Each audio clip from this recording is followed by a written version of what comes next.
Hello दोस्तों, स्वागत है आपका मेरे यूट्यूब चैनल पे। तो हमारी परसेंटेज की आज ये 5वीं क्लास है। ठीक है, आज हम इसमें कुछ और अलग टाइप के क्वेश्चन देखेंगे। पिछली 4 क्लासेस आप अच्छे से देख लीजिएगा, उसके बाद ही आप जो है अगली क्लासेस को देखिएगा। ठीक है, यहाँ पे देखिए, अब यहाँ पे देखिए नेक्स्ट इस टाइप के क्वेश्चन आएंगे आपको। यहाँ पे क्या करें, एक विलियन है। ठीक है, एक क्या है, विलियन। उसमें पानी है 320 ग्राम और नमक है 31 ग्राम। और आपको क्या बताना है कि जो विलियन है उसमें आपकी सांद्रता बतानी है। विलियन की सांद्रता प्रतिशत में बतानी है। सांद्रता मीन्स नमक। आप जैसे आप घर पे जैसे नमक पानी बनाते हैं ना, आपने उसको क्या बोलते हैं, विलियन। आपने एक नमक पानी बनाने के लिए आपने क्या किया, पानी लिया और उसमें नमक डाला। ठीक है, अब आपने उसमें नमक डाला तो यहाँ पे देखिए कह रहा है आपने यहाँ पे पानी कितना है 320 ग्राम और नमक कितना है 31 ग्राम। तो टोटल जो आपका विलियन तैयार हुआ वो कितने ग्राम का हो गया, वो हो गया आपका 351 ग्राम का। कितने ग्राम का हो गया, 351 ग्राम का। अब आपको प्रतिशत में क्या बतानी है, सांद्रता बतानी है। सांद्रता मीन्स जो ये आपका पूरा विलियन बनके तैयार हुआ है 351, इसमें नमक जो है, जो नमक है उसका परसेंटेज क्या है, ये आपको बताना है। कितना परसेंट उसकी सांद्रता है। ठीक है, तो पहले आपको ये पूरा निकालना पड़ेगा कि पूरा विलियन हमारा इतना है। उसके बाद आपको उसमें से नमक की मात्रा बतानी है। अब आप इसको सॉल्व करिए। आप देख रहे हैं आपको मिल गया 3100 अपॉन नीचे आपको 351। अब आप इसको भाग देंगे तो आप ये देख रहे हैं कि ये इससे 9 टाइम में ज्यादा हो जाएगा। आप इसको कितने बार ले जाएंगे, 8 टाइम ले जाएंगे। 8 टाइम ले जाइए और फिर ये 8 टाइम जाएगा और 3 टाइम। ठीक है, तो आपका परसेंटेज कितना आ जाएगा, इसमें 8.83 परसेंटेज इसमें इसकी सांद्रता है। ठीक है, तो ये क्वेश्चन जो होते हैं ना, ये क्वेश्चन आपको एग्जाम में देखने को ऐसे मिलेंगे और आप बहुत इजी होता है। आपको सिर्फ क्या करना है, पहले टोटल विलियन कितना वो निकाल लेना है, उसके बाद उसमें से परसेंटेज बता देना है नमक का। देखिए ये क्वेश्चन सेम वैसे ही है। यहाँ पे देखिए क्या कह रहा है कि 520 ग्राम पानी में 45 ग्राम नमक घोलकर मिलाकर एक विलियन तैयार कर लिया गया। अब द्रव्यमान परिसर के संदर्भ में सांद्रता की गणना कीजिए। ठीक है, सेम क्वेश्चन है, सेम आपको वैसे ही सॉल्व करना है। तो विलियन दिया, इसमें क्या है 520 ग्राम पानी है और 45 ग्राम नमक है। टोटल कितना हो गया 520, आपने इसको ऐड किया तो 565 ग्राम क्या आपका टोटल विलियन। अब आपको परसेंटेज में क्या बतानी है, सांद्रता। आप सांद्रता कैसे निकालेंगे, टोटल आप देखेंगे हमारे पास विलियन कितना है 565 और हम इसमें नमक कितना है 45 इंटू 100। आपको परसेंटेज बताना है। ठीक है, अब आपको मिल गया यहाँ पे 4500 अपॉन 565। अब आप इसको इससे डिवाइड कर लीजिए, आपको मिल जाएगा 7 टाइम जाएगा, ये 7 टाइम ले जाइए, फिर आप इसको ले जाएंगे 9 और 6 टाइम। ठीक है, ये आपका देखिए जैसे आप पहली ही निकाल लेंगे ना, जैसे आपने यहाँ सॉल्व किया, अगर आपको पहला ही आ गया तो आप ऑप्शन में देख लीजिए, अगर सेम और कोई संख्या नहीं है तो आप सीधा, आपको आगे से भाग नहीं देना, बस एक नंबर देख लिया करिए। अगर वो एक ही ऑप्शन में है तब तो आप तुरंत लगा सकते हैं, अगर 2 में है तो फिर आपको नेक्स्ट वाला भी निकालना पड़ेगा। ठीक है, तो एक बार ऑप्शन में ये सारी चीजें चेक जरूर कर लिया करिए कि क्या वो चीजें 2 बार है या एक ही बार में आ जा रहा है। अब देखिए एक घोल में 8% नमक है। यदि घोल का आयतन 550 ml है, इस बार क्या दे दिया आपको, घोल का आयतन दे दिया, तो इसमें नमक की मात्रा पूछ लिया। अब देखिए अभी तक आपको क्या करता था, पानी और नमक दे देता था, आप उसमें से बताते थे कि टोटल उसका विलियन जो है वो कितने ग्राम का, उसका आयतन निकालते थे। यहाँ पे क्या कर रहा है, घोल का आयतन ही दे दिया है। क्या दे दिया है, यहाँ पे आपको घोल का जो आयतन है वो क्या है, दे दिया है पूरा, मतलब इसमें नमक और पानी दोनों मिला है 550 ml। और इसमें कह रहा है कि नमक जो है वो आपको परसेंटेज में बता दिया है कि 8% नमक है इसमें, इस घोल में। तो नमक की अब आपको मात्रा बतानी है। मात्रा बतानी है किसकी? नमक की। अब आपको नमक की मात्रा बतानी है। अब आपको क्या है, अब आप 550 ml में से जब आप इसका 8% निकाल लेंगे, जब आप इसका 8% निकाल लेंगे तो आपको क्या मिल जाएगा? आप आसानी से उसका परसेंटेज मात्रा निकाल लेंगे, क्योंकि इसमें 8% नमक है। बस आप इसको सॉल्व कर लीजिए। आप इसको 4 से ले जाइए, 2 से ले जाइए, 2 4 जा और 2 5 जा। आप इसको 5 से कैंसिल किया, इक्वल टू आ गया आपका 44 ml। मतलब 44 ml इसमें क्या है? नमक है। ठीक है, यहाँ पे आपको 44 ml नमक दिया। 550 ml टोटल है, इसमें से 8% नमक है, तो आप इसका 8% निकाल लीजिए। 8% जितना होगा वही आपकी नमक की वो मात्रा होगी। ठीक है, अब देखिए यहाँ पे देखिए, अब कह रहा है 250 ग्राम का एक ऐसा विलयन जिसमें ग्लूकोज की मात्रा 5% हो, तैयार करने के लिए आवश्यक ग्लूकोज की मात्रा कितनी होगी? अब यह सेम वही क्वेश्चन है, बस बोला अलग तरीके से। आपको क्या दिया है? जो भी विलयन आपका जो भी है उसका आयतन पूरा दिया हुआ है। विलयन में 250 ग्राम का, अब 250 ग्राम है, इसमें ग्लूकोज मिला दिए, पानी और ग्लूकोज। अब कह रहे हैं कि ग्लूकोज की मात्रा कितनी है? 5%। 250 में 5% क्या है? ग्लूकोज है। तो आप इसका 5% अगर निकाल लेंगे तो आपको क्या मिल जाएगी? आपको संख्या मिल जाएगी।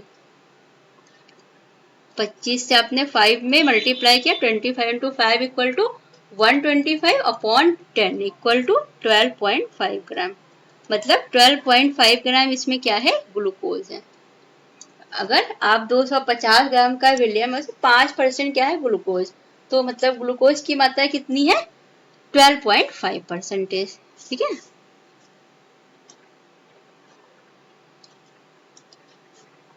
चलिए अब ये क्वेश्चन देखिए। ये क्वेश्चन आप देख रहे हैं कि सेम वैसे जैसे हमने पिछले टाइप में लगाया हुआ है। 50% क्या हुआ? पहले कमी, रवि के वेतन में 50% की कमी हुई और फिर 50% की वृद्धि होगी। तो उसका अंतिम वेतन उसके आरंभिक वेतन की तुलना में कितना है? सेम आपको क्या करना है, बस यहाँ पे आपने क्या देखा कि कमी दी हुई है और वृद्धि दी हुई है, तो हम सीधा निकाल लेंगे परसेंटेज कितना आएगा? 50। अब आप यहाँ पे ये भी देख रहे हैं कि हमेशा ये दोनों सेम है, 50-50। तो मैंने आपको क्या बताया था, जब भी इस तरह की संख्या तो हमेशा कमी होती है। यहाँ पे भी देखिए कमी दिया है, क्योंकि हमेशा कमी होती है। और कितने की? आप इसको और इसको बस मल्टीप्लाई कर दीजिए, और 2 जीरो है तो वो 100 से कैंसिल होगा, तब 25 आप यहाँ पे एक लाइन में लिख सकते हैं कि इसका आंसर 25 आएगा। क्यों? क्योंकि हम देखिए 50% की कमी, फिर 50% की वृद्धि, फिर प्लस माइनस माइनस, 50 और 50 मल्टीप्लाई किया 2500 अपॉन 100।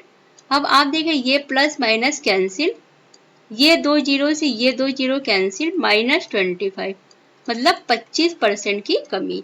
तो आप इस तरह के क्वेश्चन को डायरेक्ट यहाँ से करेंगे। आप सिर्फ ये जीरो हटा के सिर्फ संख्या का मल्टीप्लाई कर दीजिए और वही संख्या आपकी आ जाएगी। ठीक है, सेम डिजिट, ये हमेशा सेम दिया रहेगा। अगर जीरो दिया है तो आप जीरो, आप जानते हैं 100 है, 2 जीरो कैंसिल। अगर यहाँ पे जीरो नहीं, जैसे मान लीजिए 25% और 25% दिया हो, तब क्या करेंगे आप? 25-25 हमें मल्टीप्लाई करेंगे, 625, नीचे 2 जीरो है मतलब 6.25। ठीक है, तो इस तरह से आपको ये क्वेश्चन सॉल्व करना है। बहुत इजी होता है ये क्वेश्चन। अब देखिए एक यहाँ पे क्वेश्चन है कि ए का वेतन बी के वेतन से 20% कम है, तो बी का वेतन ए के वेतन से कितना अधिक है? ठीक है, अब आपको यहाँ पे पहले क्या दिया? ए का वेतन बी के वेतन से 20% कम है। 20%, 20% मीन्स 1/5। ए का वेतन और बी का वेतन, तो ए का वेतन बी के वेतन से 20% कम, मतलब बी का वेतन कितना हुआ? 5, तो ए का कितना हो गया? 4। क्यों? क्योंकि इससे 20% कम है। तो बी के वेतन से ना, तो बी का वेतन पहले हम पता रहेगा तभी तो हम ए का वेतन निकालेंगे। बी के वेतन से ए का वेतन कम है, तो बी का वेतन क्या है? 5 और उससे एक कम मतलब 4 ए का। तो अब आपको क्या बताना है कि बी का वेतन ए के वेतन से कितना ज्यादा है। ए का वेतन क्या है, ए का वेतन है 4, तो ये इससे कितना ज्यादा है, 1। बस आप इसका परसेंटेज अब निकाल लीजिए, 25%। ठीक है, समझ गए ना। देखिए जहां जब भी से लगा हो कि ए के वेतन से बी के वेतन, जहां पे से लगता है वो संख्या नीचे जाती है हमेशा, ये बात याद रखिएगा। अब यहाँ पे देखिए आपको क्वेश्चन में पहले कहा है कि ए का वेतन बी के वेतन से 20% कम है, तो आपने पहले 20% को फ्रैक्शन में किया। इसका मतलब ये बी का वेतन है और ए का वेतन क्या है, बी के वेतन से 1 कम है, मतलब 4 है। अब दूसरा क्या पूछा कि बी का वेतन ए के वेतन से कितना ज्यादा है, तो कितना ज्यादा है बी का वेतन ए से, 1 ज्यादा है। अगर 1 इससे कम है ए, तो 1 ज्यादा है। देखो बी का वेतन, ए का वेतन क्या है, बी से 1 कम है, तो एक ए से 1 ज्यादा होगा बी का वेतन। दोनों बात तो सेम ही है ना, दोनों तो एक ही बात है। बस यहाँ पे डिफरेंस क्या आ रहा है कि अभी आपने यहाँ पे 1/5 और यहाँ पे आपको 1/4। क्यों, क्योंकि अब हमें ए से कंपेयर करना है, तो ये 1/4 हो जाएगा बस। ठीक है, अब देखिए यहाँ पे कहना है संख्या ए संख्या बी की 8 गुनी है। संख्या ए और एक है संख्या बी, तो संख्या ए जो है संख्या बी से 8 गुनी है, मतलब संख्या बी 1 है तो संख्या ए क्या है, 8 है। क्यों, क्योंकि इससे 8 गुना है ना। तो आपको बताना क्या है, संख्या बी संख्या ए से कितना प्रतिशत कम है। अब आप समझ गए कि नीचे क्या आएगा, ए से मतलब 8, नीचे क्या आएगा 8, कितना कम है 7, तो 7/8 इंटू 100, 7/8 कितना होता है 87.5%। क्यों, क्योंकि आपने 1 देखा है ना, 1/8 क्या होता है 12.5, 1/8 क्या होता है 12.5 होता है। जब भी हमको फ्रैक्शन 1/8 मतलब अगर 12.5% है तो हम उसको क्या लिख सकते हैं 1/8। तो जब 87 है तो आप देख रहे हैं 12 से 7 में मल्टीप्लाई करते हैं क्या आता है 84, 84 मतलब लगभग। तो आप समझिए यहाँ पे 7, अब 7/8 को परसेंटेज में आपने तुरंत कन्वर्ट कर लिया, अगर आपने पहला वाला मेरा वीडियो देखा हुआ है तो। ठीक है,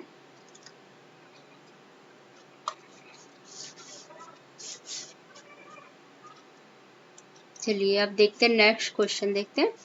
यहाँ देखिए यदि ए का 15%, बी के 25%, ए का 15% और रेशियो दिया है बी का 25%। अब कितना है समानुपात 8/11 के, तो ए और बी किसके बराबर है, अब आपको ये बताना है। अब आप यहाँ देख रहे हैं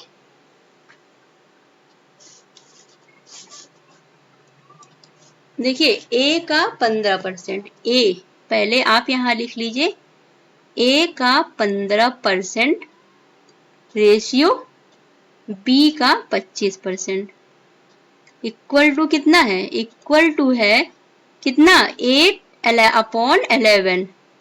ठीक है, इस तरह क्वेश्चन दिया हुआ है। ए का 15% रेशियो बी का 25% किसके समानुपात है, किसके है 8/11 के समानुपात है।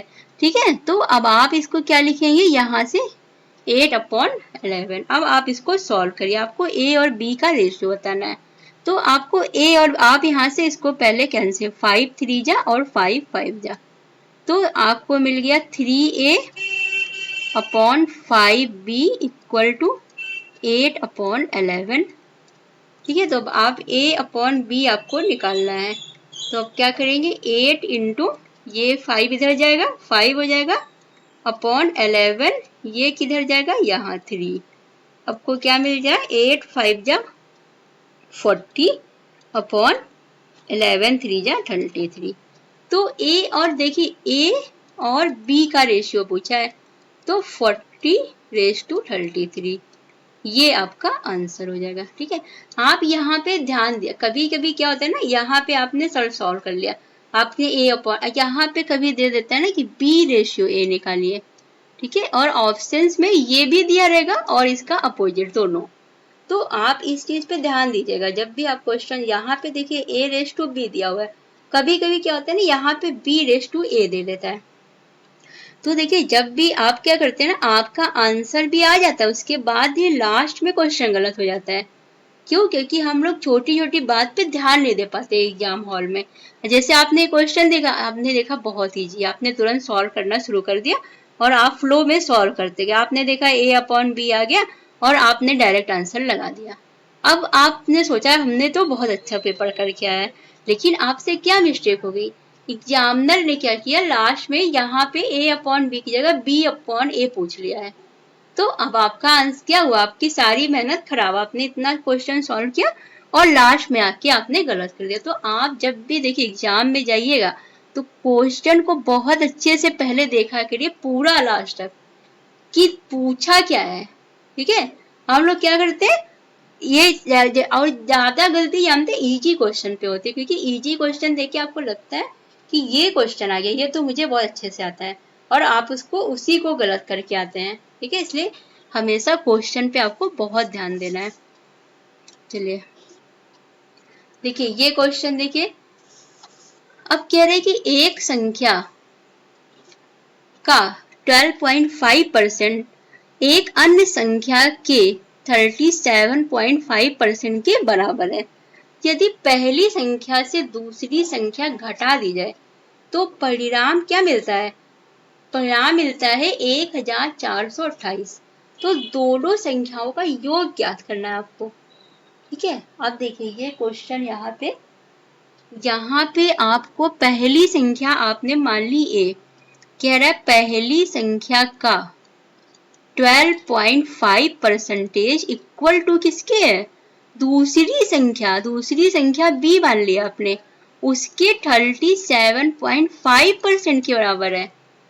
तो अब आप यहाँ से a/b निकाल लीजिए, a/b आपको क्या मिलेगा, 37.5 अपॉन 12.5%, दोनों है मतलब 100 कट गया। अब आप देख रहे हैं ये इससे 3 टाइम में चला जाएगा, तो 3:1, मतलब a की वैल्यू आपकी आ गई 3 और b की वैल्यू आपकी आ गई 1। अब कह रहे हैं यदि पहली संख्या से दूसरी संख्या को घटा दे तो ये मिल जाता है आपको परिणाम। तो आपकी पहली संख्या क्या है, a माइनस b आप कर दीजिए, आपने a माइनस b किया मतलब 3 माइनस 1 किया, बराबर क्या आ गया 2। ये हमेशा यूनिट होता है, ठीक है, हम इसको यूनिट मानते हैं, तो हमें 2 मिल गया। और हमें क्वेश्चन में दिया है कि 2 यूनिट बराबर कितना है 1428। तो हमने यहाँ से क्या निकाल लिया, यहाँ से हमने 1 यूनिट निकाल ली। 1 यूनिट हमारी कितनी आई 714। ठीक है, हमने 2 से इसको जब कैंसिल किया तो हमें क्या मिल गया 714, तो हमें 1 यूनिट मिल गई। अब हमें बताना क्या, दोनों संख्याओं का योग ज्ञात करना है। अब आप देख रहे हैं आपकी दोनों संख्याएं क्या है, a प्लस b, आपको इसका योग बताना है, मतलब 3 प्लस 1 इक्वल टू 4। अब 1 यूनिट बराबर अगर 714 है तो 4 यूनिट बराबर कितना होगा, हम इसमें 4 से मल्टीप्लाई कर देंगे 714 में, तो हमें जो संख्या मिलेगी वो क्या होगी 5, 8 और 2। ठीक है, ये हमारी संख्या हो गई। तो जब हमें ये संख्या मिल गई, यही हमारा क्या है आंसर है। तो आप देख रहे हैं कि आपने क्या किया, यूनिट डिजिट से क्या होता है ना, क्वेश्चन को सॉल्व करना बहुत आसान हो जाता है। आपने यहाँ से a और b निकाल लिया, a और b आपने यूनिट में निकाला है, आपने एक संख्या मानी, यहाँ पे आपने देखा a इक्वल टू 3 और रेस आ रहा है, तो हमने इसको इस संख्या के बराबर माना, तो हमें 2 यूनिट मिल गया। जब माइनस किया तो यहाँ पे हमें माइनस का ही परिणाम दिया था, तो यहाँ से जब हम 1 यूनिट की वैल्यू निकाल लेते हैं तो हम अब किसी की भी वैल्यू बता सकते हैं, चाहे 6 की आ जाए, चाहे 7 की, चाहे 8 की, चाहे जिसकी। हम अगर हमें 1 यूनिट किसी चीज की पता है तो हम उसका कोई भी वैल्यू निकाल सकते हैं। तो हमें यहाँ पे 1 यूनिट पता था और हमें दोनों संख्याओं का योग कहा था, तो हमने दोनों संख्याओं को जब योग किया तो हमें क्या मिल गया 4। और हमने इसको 4 से मल्टीप्लाई कर दिया तो हमें 4 यूनिट की वैल्यू भी मिल गई। ठीक है, तो देखिए ये थी हमारी आज की क्लास। इस टाइप के क्वेश्चन एग्जाम में बहुत आते हैं। आप देख रहे हैं ये सब एनटीपीसी में आए हुए क्वेश्चन है और ये सब देखिए रेलवे ग्रुप डी सब में इस तरह के क्वेश्चन आते हैं। आप इस ऐसे ही क्वेश्चन सॉल्व करिए जो हम आपको जिस टाइप के क्वेश्चन करा रहे हैं, ये समझ लीजिए कि ये जो है एकदम एग्जाम में आए हुए क्वेश्चन है और आगे भी ऐसे ही आएंगे, सिर्फ तो यू डिजिट चेंज होगी, टाइप यही रहेगा। ठीक है, तो आप ऐसे ही पढ़ते रहिए, जल्दी जल्दी आपका कोर्स बहुत जल्दी खत्म हो जाएगा और आप अपनी तरफ से प्रैक्टिस करते रहिए। ठीक है, और अगर आपको चैनल अच्छा लग रहा है तो प्लीज सब्सक्राइब कर दिया करिए चैनल को। तो अब हम लोग मिलते हैं नेक्स्ट क्लास में। Thank you.